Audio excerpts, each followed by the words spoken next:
nakahuli kami ng buhaya sa Basakan. Buhaya. Ito ay tatawaging buhaya sa bulo.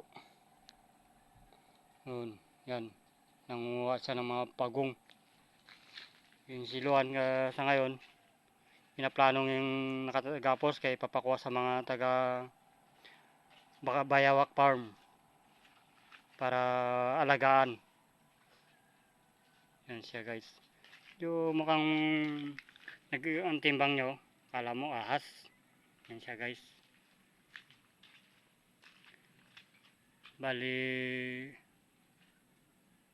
may mga ilang kilometro ang haba nito ang buhaya natin. Mahaba yan. Mahaba. Nasa 50 kilometros ang ano niya, ang haba ng buhaya. Wala din. Yan guys. Na 25 feet siguro to. 25 feet na buhaya. Yan guys, oh. Yan, medyo patulog-tulog lang siya. Ay, nagalaway na. Nalasing ata ito. Naginom ng gin. Yan guys. Kung titimbangin siya ay mga may 30 kilos. 3 kilo. Mayroon 3 kilo raw. Yan siya guys. Bali, hindi ko mapupuntahan yung ano yung nahulihan ng buhaya. Kaya pumasok siya sa silo kasi ano, medyo nagbaha. Na-trap siya. Yan, yan guys. Bali kung ano, may dala-dala pa siyang manok. Ang manok niya sabi daw piprituhin ng buhaya. Ang nangyari baka siyempre hindi rin naman tayo kumakain ng buhaya. Ano natin sa mga bantay gubat na mga ngalaga doon sa farm. Yan. Yan siya guys. Kasi kung walang siyang tali, nangangagat. Pati aso nga kinagat niya eh. Yan. Parang naka-5 manok na ata siya, nasisyo. Ang buhaya na ito. Yan guys. Oh.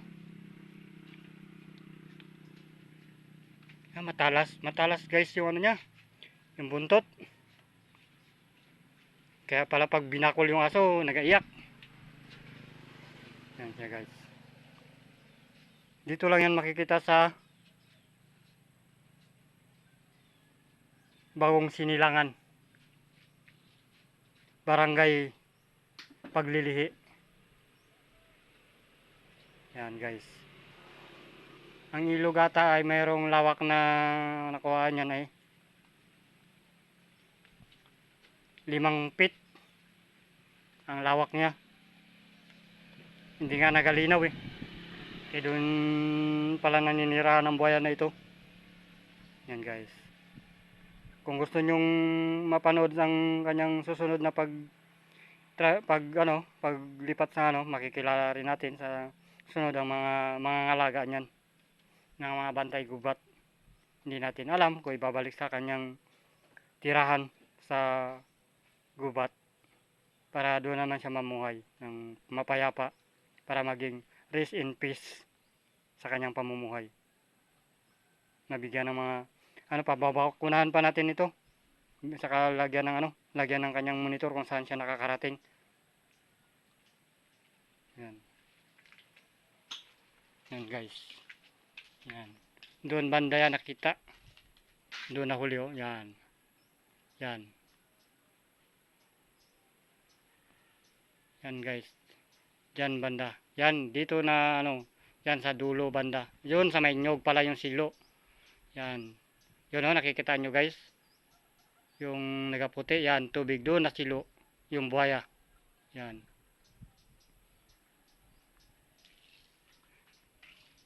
Yan siya guys. Ang buhaya.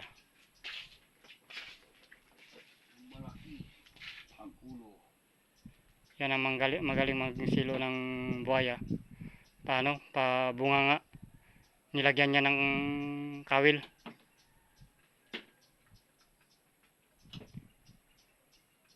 Yan. Yan siya, yan. Namukhaan nyo na. Ang huli. Saka transfer ibibigay daw sa Bantay Gubat. Hindi naman kasi yan hindi naman pwede ibigay sa Bantay Dagat, kaya kailangan may transfer sa Bantay Gubat.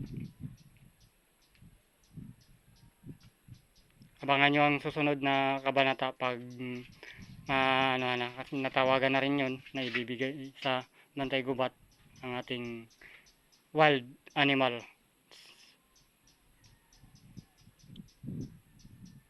May raw, may pabuya ang makakabalik, guys. At saka i-like and share nyo lang kung ano masasabi nyo sa